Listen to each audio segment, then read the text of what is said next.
presente charla se brindará información relevante para las empresas a fin que puedan determinar los casos de procedencia de los subsidios y en qué casos es a cargo del empleador y cuándo corresponde pedir el reembolso correspondiente.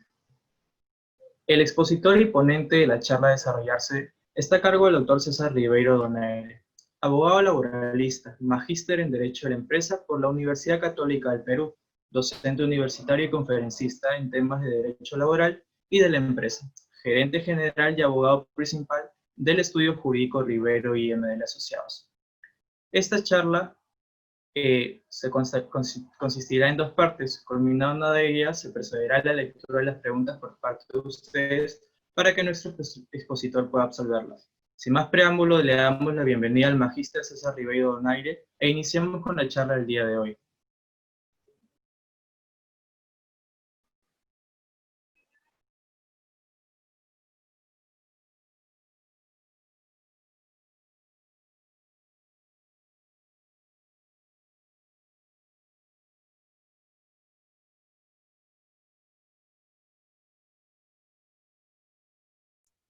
Ya, ahí estamos. Comentaba que, muchas gracias Diego, el día de hoy vamos a hablar de un tema bastante relevante que tiene que ver sobre los principales subsidios que otorgan en salud. ¿Cuáles pues tenemos? El de incapacidad, tal vez el de maternidad, ¿no? Incluso hay el de lactancia, y ahora en estos tiempos de pandemia vamos a ver también el subsidio que se otorga por el caso de un trabajador que se encuentre afectado por el COVID, ¿no? Asimismo, vamos a tener al terminar, vamos a tener una etapa, una parte, donde vamos a poder también ver cómo se ingresa al sistema Viva, que este es una plataforma donde podemos hacer estos trámites y que recién ha sido implementada en noviembre del año pasado. Vamos a ver.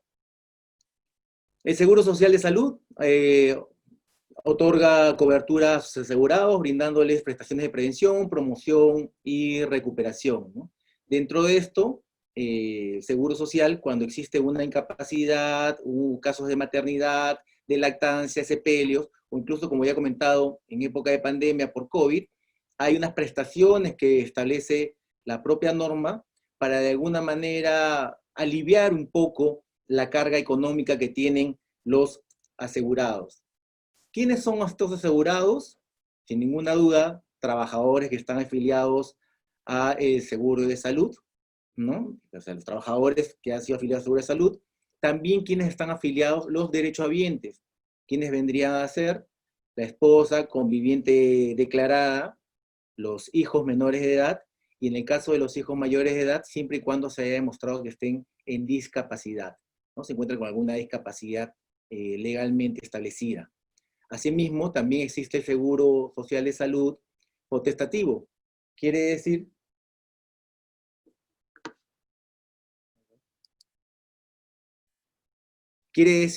que este seguro va a tener una persona de manera independiente, va a poder acogerse al seguro de salud. Un segundito, me comentan que no se están viendo las diapositivas. A ver, voy a intentar nuevamente compartirla. Ahí se ven, ahí estaría bien. ¿Sí? Ya, excelente. Sí, sí. Excelente.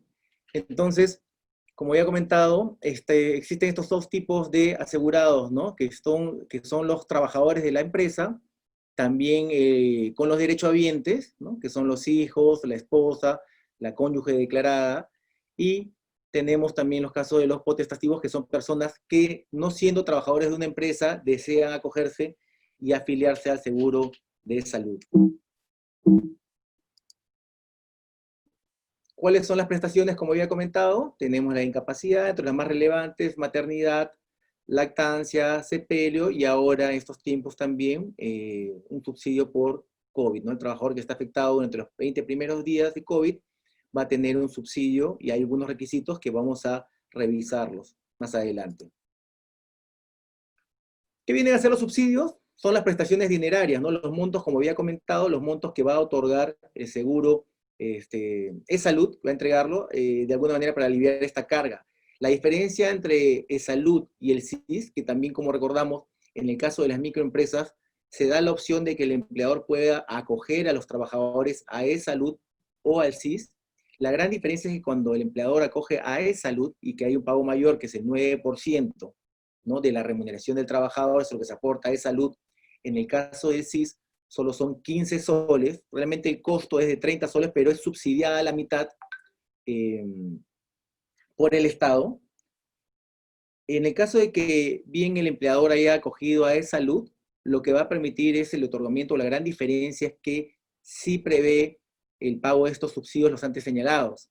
En el caso del SIS no existen subsidios, ¿no? No hay un subsidio de maternidad, no hay un subsidio de sepelio, no hay subsidio de lactancia, no hay un subsidio por incapacidad, si hay prestaciones o propiamente atenciones coberturadas, ¿no?, en caso de enfermedad, y está adscrito al Ministerio de Salud en el caso del SIS.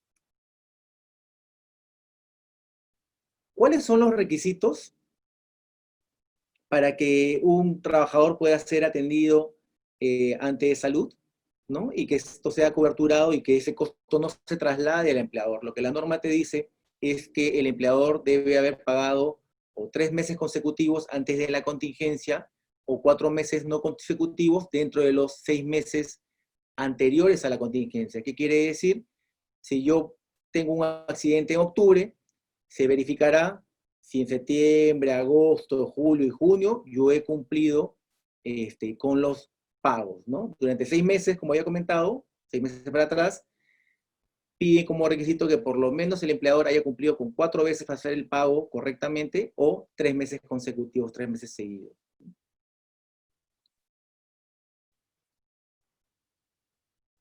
¿Quiénes tienen derecho a la cobertura adicionalmente a los trabajadores que ya se ha comentado? Los derechohabientes también podrían tener, por ejemplo, en el caso de maternidad, cuando el menor nace, hay un subsidio de lactancia que se otorga al beneficiario de salud, pero que normalmente se orienta esto a entregarlo a la madre, ¿no? Pues la madre podría no estar afiliada al seguro, pero por el padre es que este subsidio se le otorga, que es ascendente a 820 soles. ¿Quiénes también podrían estar asegurados al subsidio de salud o coberturados por el subsidio de salud? Los pensionistas. Cuando una persona llega a cierta edad, en el caso de los varones, 65 años, en el caso de las damas, a partir de 60 años, que es la edad para que ellos se puedan jubilar, el seguro lo que hace es que el 4.5 de la pensión, ¿no?, del aporte de AFP, ¿no?, o si ha estado aportando el ONP, eso lo reserva y va a coberturar todo este tiempo al pensionista, de manera que es un monto menor, pero él siempre va a estar coberturado de manera vitalicia. Entonces, un pensionista que ya no labora, un jubilado que ya no labora, ¿puede estar coberturado por el salud? Sí. Vamos a ver ahora el caso de la incapacidad temporal. Dentro de la incapacidad temporal, lo que la norma establece es que hay dos tipos. Uno que es una incapacidad por enfermedad, ¿no? Yo de pronto tengo una gripe fuerte, me establecen, no sé, 10 días, 15 días, 20 días, que no voy a laborar, ¿no? O podría ser también en el caso de un accidente.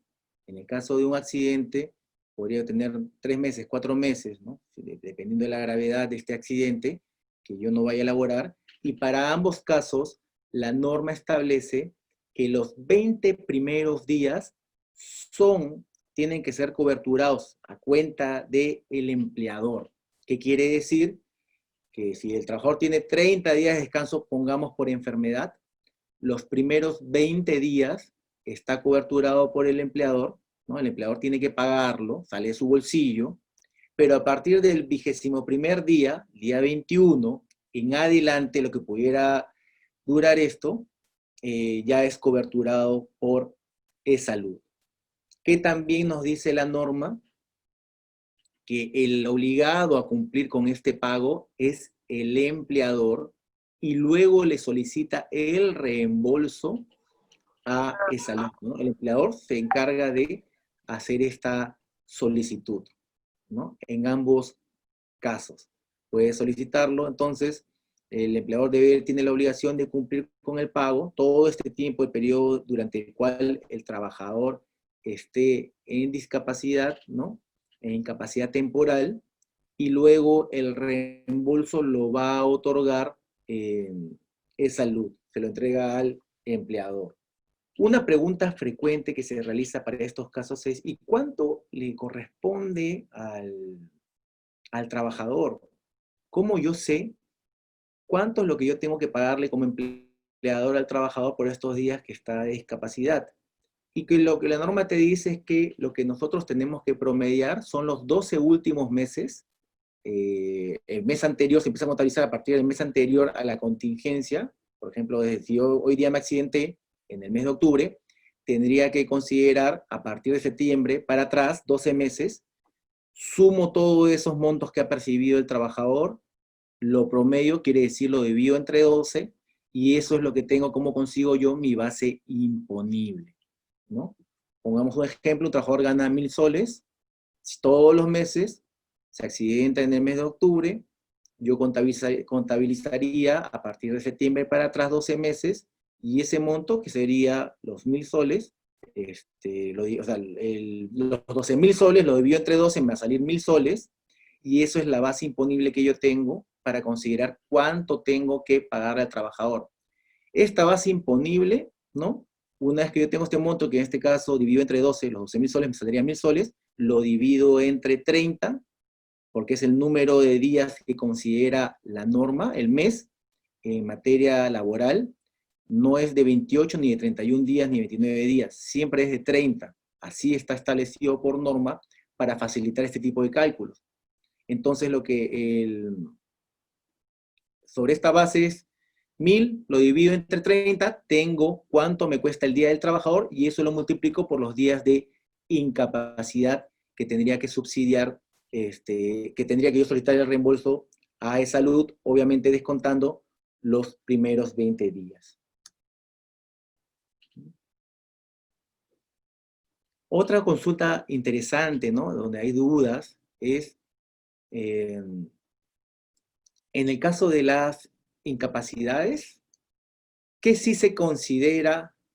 ¿Qué beneficios se consideran, ¿no? Si un trabajador, pongamos, está 5 meses en incapacidad, ¿qué beneficios yo sí considero para el trabajador? De ahí lo que la norma nos indica es, ahí el cálculo, se gira el cálculo para CTS, gratificaciones, vacaciones, y solo no lo considero en el caso de utilidades, ¿no? Entonces, para lo demás, sí se va computando estos beneficios. ¿Qué más tenemos? Cuando un trabajador se encuentra en incapacidad, ¿qué aportes no qué afectación, qué afecta el subsidio, ¿no? Quiere decir, yo a este trabajador tiene 5 meses de incapacidad y yo tengo que irle pagando como empleador ciertos montos. Entonces, ¿qué sí tiene descuento? Los trabajadores que están en la AFP, el monto que le toque el subsidio, sí está afecto a AFP. En el caso del trabajador se encuentra en ONP, no está afecto a descuento. Esto es bastante interesante. La norma sí hace una distinción. ¿Qué más tenemos? En el caso de que el trabajador esté con descanso médico, el subsidio sí está afecto a SSTR, pero eso por cuenta del empleador, ¿no? Asimismo, con respecto al empleador, el empleador, cuando el trabajador está subsidiado, tiene que pagar salud, y la respuesta es no. ¿Hay retención de renta de quinta categoría de este subsidio que se otorga al trabajador? No. Entonces, como podemos ver en el cuadro, lo que el trabajador está afecto simplemente a la AFP, se le hace sí el descuento del 13%, 13 puntos y tantos, ¿no? Dependiendo de la AFP en la que él se encuentre, sí se hace descuento, y por parte del empleador, sí tiene que el empleador seguir pagando el seguro complementario de trabajo de riesgo.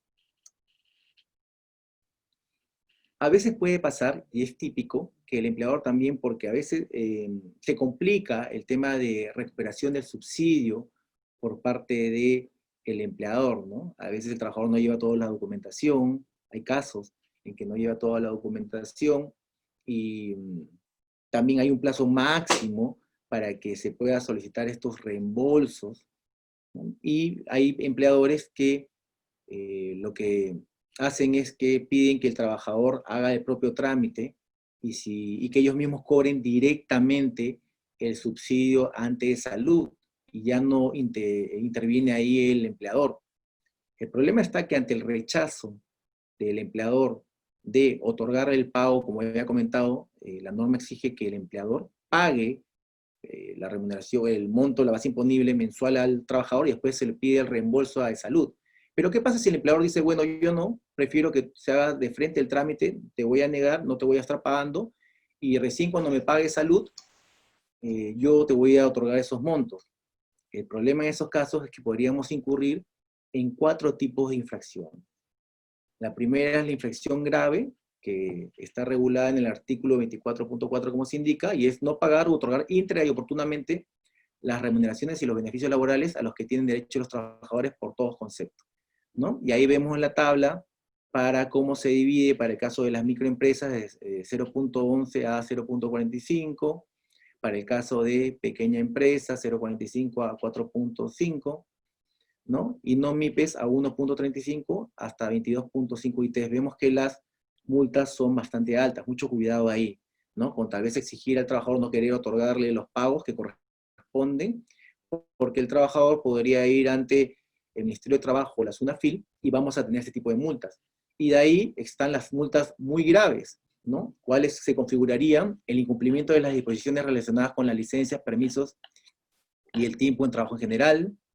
De ahí la 44B.1, que es falta de inscripción de los trabajadores u otras personas respecto a la que exista la obligación de inscripción en el régimen de seguridad social en salud o en el régimen de seguridad social en pensiones. Cuidado ahí. Y también no regularizar los aportes de un trabajador contratado como independiente que por la condición de servicios prestados tiene la calidad de trabajador dependiente, ¿no? Este caso, por ejemplo, puede ser el caso de que no queramos inscribir incluso al trabajador o no cumplir con sus pagos. Podríamos incurrir en estos problemas, ¿no? Estas infracciones, que podrían ser muy onerosas y costosas para el empleador. De ahí que tenemos el subsidio por maternidad. ¿Y cómo ha cambiado la norma? Antes el subsidio por maternidad se le otorgaba al trabajador, a la trabajadora, mejor dicho, 90 días, y ahora eso se ha ampliado a 98 días. Y se divide en 2 partes, el preparto y el postparto, ¿no? O sea, quiere decir 49 días en cada etapa, y esos 98 días van a ser subsidiados o reembolsados, mejor dicho, en su totalidad por salud. Acá en esta etapa, solo en el caso de la maternidad, no existen los 20 días que son coberturados por el empleador, ¿no? No sale este desembolso de bolsillo del empleador y que le va a costar, sino que si bien es cierto, como ya he comentado, el empleador mensualmente tiene que cumplir con el pago, la totalidad de este subsidio va a ser reembolsado por parte de salud al empleador. ¿Qué características debemos tomar en consideración que puedan ser importantes o relevantes?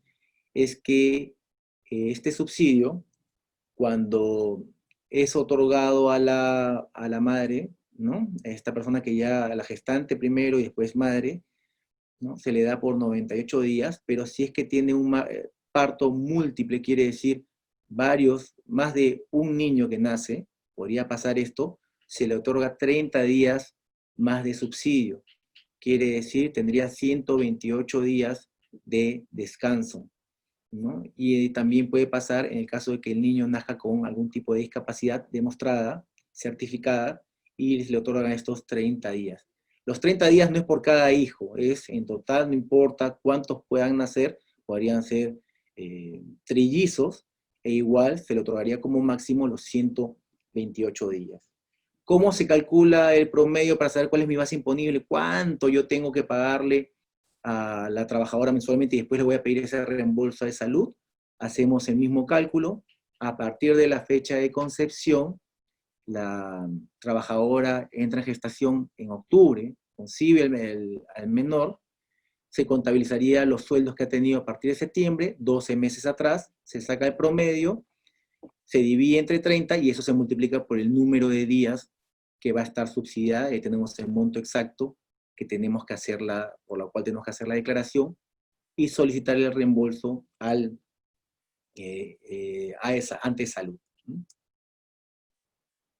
¿Qué sí se considera, y esto es interesante, para efectos en el caso de maternidad, qué beneficios sí se consideran cuando la madre está en descanso médico, está con esta licencia, ¿no? Con este permiso.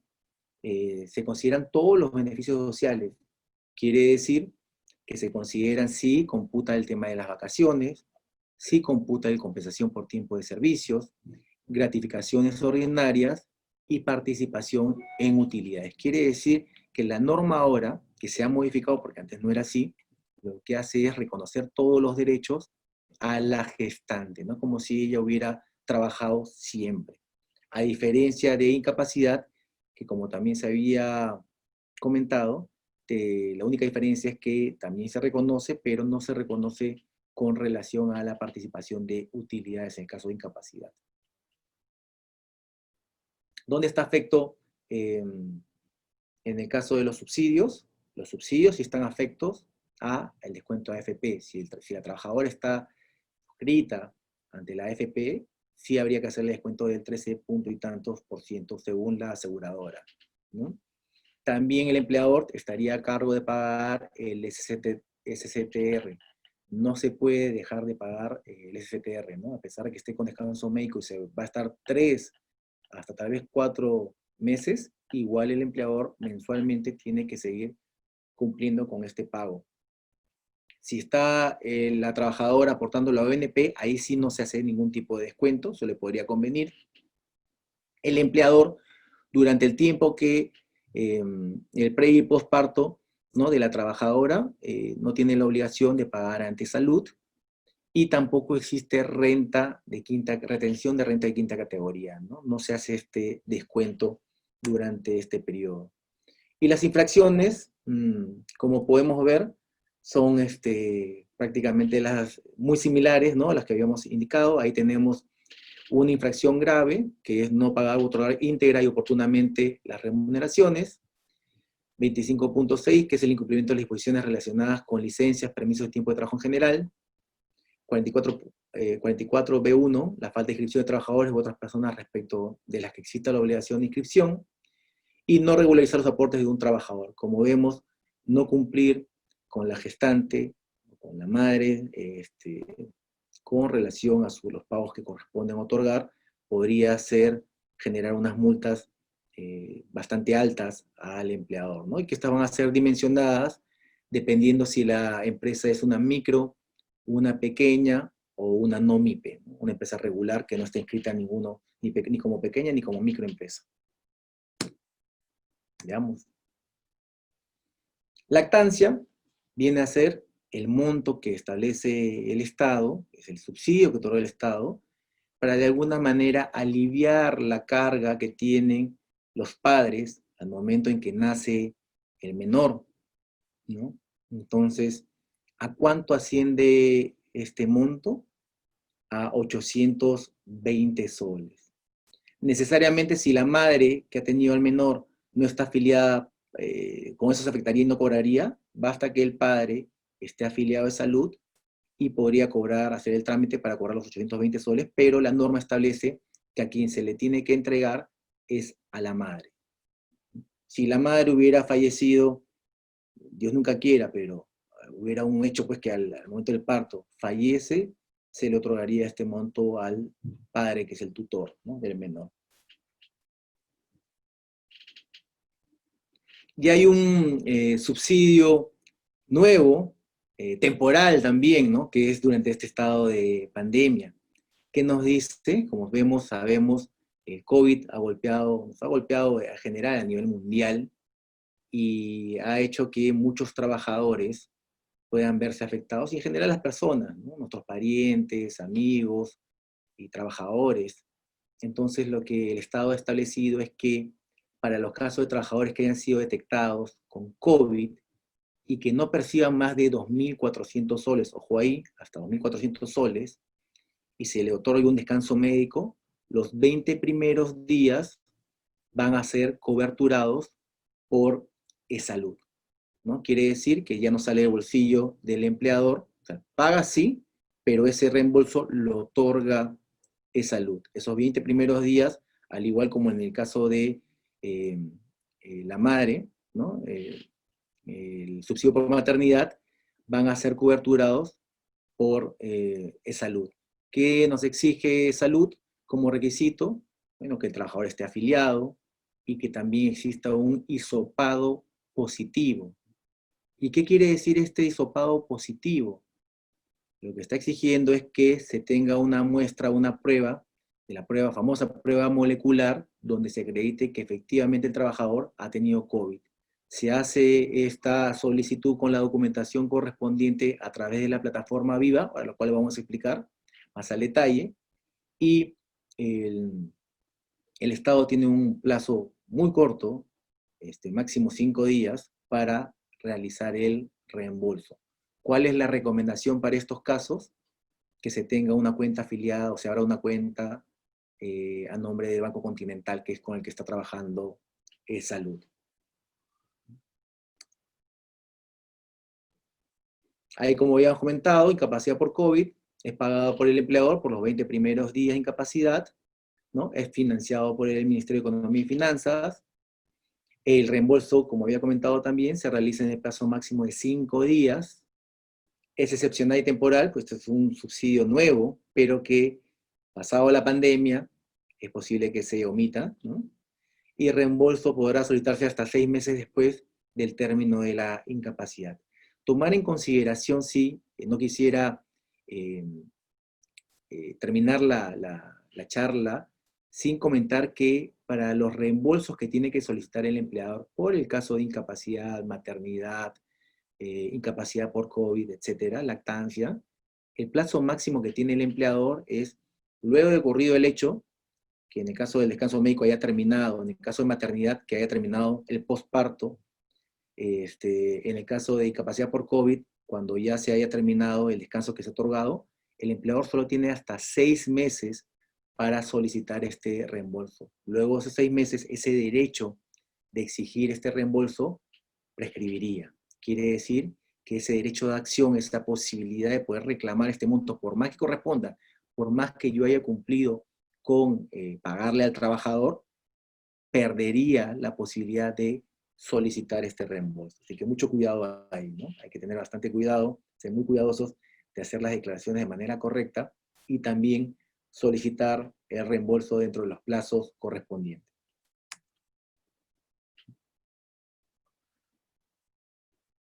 ¿Cómo se solicita el reembolso? Porque hemos estado hablando ya de los principales subsidios que existen, pero también hay que tener cuidado y una parte importante es cómo solicitar el reembolso, ¿no? ¿Qué cosa yo tengo que tener cuidado para que no me rechacen?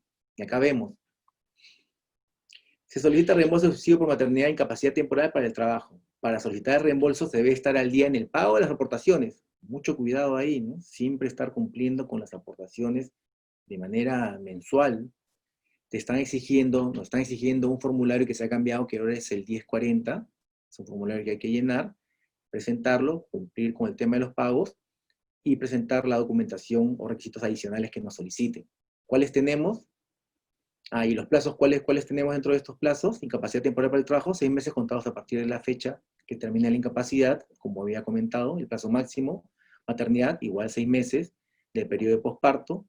Lactancia, 6 meses a partir de la fecha del periodo máximo de posparto. Así que bastante cuidado con los plazos para no perder estos reembolsos.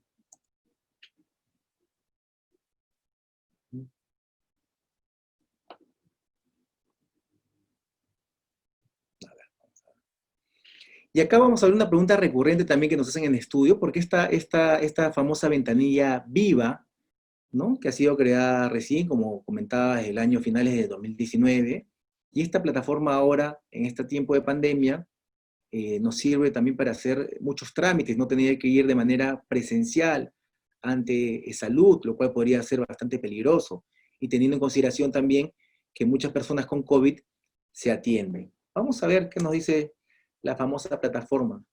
En esta plataforma Viva de Salud, ¿no? Que es este portal que tiene salud para hacer estos trámites, lo que debemos hacer es, lo primero, es ingresar de alguna manera los datos de la empresa, ¿no? Cuando la persona no se ha registrado, debe registrarse por primera vez, ahí lo vemos, paso 1, registrarse.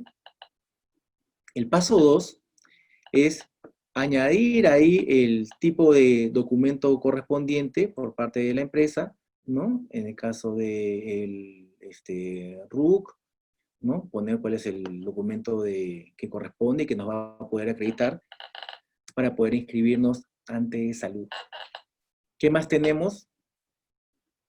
Ahí vemos cómo nos pide el paso 3, el número RUC de la empresa, el DNI del gerente general de la empresa, ¿no? O apoderado, se indica eso, ¿no? Y acá hay una parte importante en el punto 3, donde dice información personal, datos de contacto. Aquí se debe añadir los nombres de la persona que se va a encargar de los trámites. Y la recomendación es que sea una persona sumamente de confianza. ¿Por qué? Porque quien tramita todo esto normalmente no es el gerente general, ni el representante de la empresa, ni el apoderado. Por lo general, podría ser un área contable, un área de recursos humanos, la encargada de recursos humanos, y ahí nos piden poner el nombre de esta persona, apellido paterno, apellido materno, el teléfono fijo, el celular, el correo de este contacto, esta persona que se va a encargar de hacer los trámites ante esta plataforma, ¿no? Se llena esa información y nos dan este anexo 07, que vemos como punto 4, donde nos dice registro de representantes autorizados por la entidad empleadora, ¿no? Entonces, ahí se indica yo a la persona correspondiente, con DNI tal, en calidad de representante legal, se pone el domicilio fiscal de la empresa, ¿no? Normalmente acá podría ser el gerente general de la empresa, que es lo que corresponde, llena los datos y designa quiénes, ¿no? Puede ser un representante número 1, el jefe, pongamos, de recursos humanos, o el jefe del área contable que se encarga de ver estos temas, va ahí, lo autoriza, firma y sello para que pueda hacer los trámites. Y la recomendación es como representante 2, ponga la mano derecha de este jefe de recursos humanos o quien lo va a ayudar con los trámites, ¿no? Quien se va a encargar y va a ser responsable. Ahí también puede señalarlo como representante 2, que es lo ideal, lo que se recomendaría, para que esta persona también pueda tener esas facilidades. Se firma el documento, se escanea y se ingresa en el sistema, ¿no?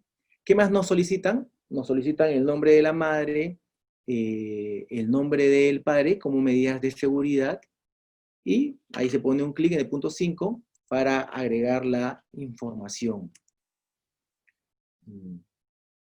Luego de ello, va a llegar bueno, se indica el correo al cual tiene que llegar esta información, ¿no? Normalmente es de la persona que nosotros hemos designado que va a apoyar con nuestro jefe de recursos humanos, o la mano derecha, el responsable que va a encargar de ver estos trámites. Le llega al correo, como vemos acá, en el punto 6, un registro y una constancia, ¿no?, de registro de la ventanilla integrada virtual. Luego ya con ello, ya una persona está registrada, ahí el representante debe enviar un correo, ¿no?, a la oficina de prestaciones, seleccionada junto al documento de registro de firmas para validar y activar el acceso a la plataforma. Ahí se pone también el anexo que antes habíamos señalado, este anexo, veámoslo. Ahí se agrega este anexo número 7, se envía la documentación y se remite esa información con la constancia de que ya ha sido registrada la empresa, ¿no?, para poder validar y activar la empresa. El sistema va a enviar el correo a quien nosotros hayamos designado como personal de confianza, ¿no?, quien se va a encargar de hacer los trámites, con las credenciales, la clave, usuario, etc. Y luego con eso, cuando nosotros ya querramos, una vez que ya hemos hecho todo este trámite, querramos validar nuestra empresa y querramos volver a ingresar, ya no tenemos que registrarnos, solo deberíamos iniciar sesión en la plataforma Viva, en la parte correspondiente a empresa, se pone el número RUC de la empresa, DNI de la persona encargada de hacer los trámites, ¿no?, número de documento, la contraseña que me han enviado, y con eso ya tengo listo la plataforma, ¿no? Ahí finalmente me van a enviar, una vez que ya ingreso, preguntas de seguridad, que indico cuál es la respuesta, y listo, registro totalmente, ya estoy registrado, mi empresa está registrada en el sistema. Y dentro de la plataforma lo que nos va a mostrar es, en la pantalla que estamos viendo acá, este tipo de trámites, ¿no? Consultas del empleador, solicitar maternidad, reembolso, canje de CITT particulares, ¿no?, los documentos, por ejemplo, en el caso de COVID, presentar el examen de hisopado, u otros documentos que nos pueden haber requerido. Incapacidad para el reembolso, expedientes, reactivación de expedientes también, cuando yo de pronto me han dado un monto, hay una orden de pago porque yo tengo que cobrar un subsidio, esto tiene un plazo de 20 días, si yo me paso de esos 20 días para soltar el reembolso, se archiva esa solicitud, esa orden de pago, y yo lo que sí podría hacer es nuevamente hacer la solicitud para que lo reactiven y para poder pedirlo, ¿no? Incapacidad por COVID. Entonces, como vemos, esta plataforma es sumamente eficiente y ha aliviado muchísimo estas épocas de pandemia, a fin de que no nos veamos expuestos a contraer la enfermedad. ¿Cómo evitamos los rechazos? Había comentado, el formulario 1040, pagar los aportes de salud, mucho cuidado ahí, ser muy diligentes con respecto a estos pagos, y presentar los documentos complementarios que resulten exigibles. Muchas gracias.